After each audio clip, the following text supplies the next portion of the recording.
Hello guys, meron ako sa inyo introduce. Natuwa talaga ako dito, no. Ewan ko ba. Basta, eto, papakita ko sa inyo. Nakalagay siya sa label ng sweets dito sa pasokan namin. Ito kasi, may mga sweets dito. Papakita ko sa inyo, ito.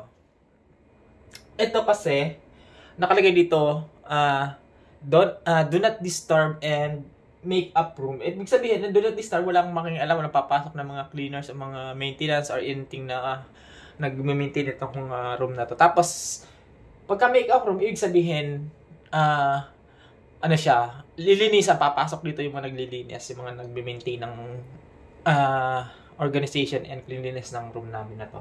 Tapos, meron dito, meron ito, yan, sa mga social, yung insert power card. Pagka hindi mo insert yung card mo dyan, hindi magkakaroon ng kuryente. Hindi mo magagamit yung lahat ng mga, ano mo dyan, mga appliances or anything na may connected sa kuryente. So yan, may ganyan pa dito. Ito.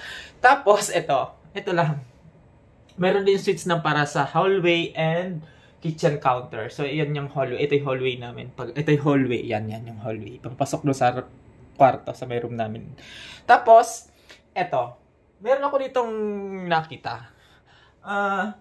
Nakalagay dito is F-O-Y-E-R.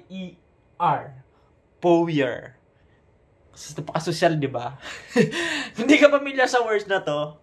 Ilan sa inyo ang nakakita na o nakarinig na ng salitang ito? Ano ba ibig sabihin ng salitang ito? English ito, English words. So, masyado pinakomplikado. Pero hindi naman siya komplikado. Pero madalang lang natin ito makita o marinig. Actually, ano lang to? Ano ba kung ano to?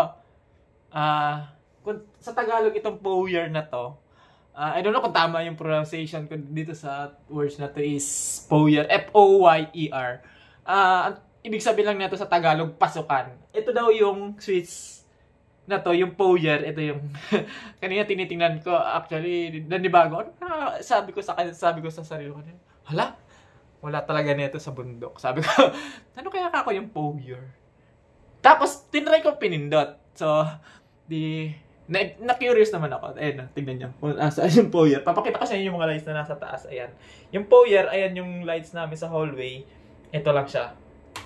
Ayan, namatay siya. Ibig sabihin yung sa pasukan yan. Ayan siya. Ayan, yun yung foyer. So, now I know na ang foyer pala ay sa pasukan.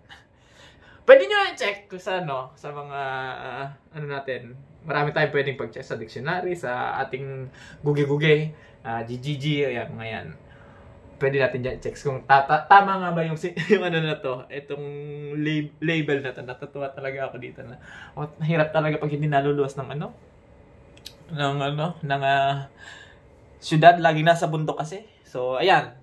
For today's video, a foyer. Ayan. Pasukan for today's video. Nakatuwa naman nandito. So, yun lang. Hi sa mga naka-relate dyan sa mga ano na yan. So, yung mga sanay dyan magbasa-basa ng mga mahilig sa mga terms, English terms kasi yan. English words pala. So, pero sa Tagalog, pasukan lang yun. Wala nang iba. So, ayan. Good night at matutulog na ako. Natuwa lang ako. Diba?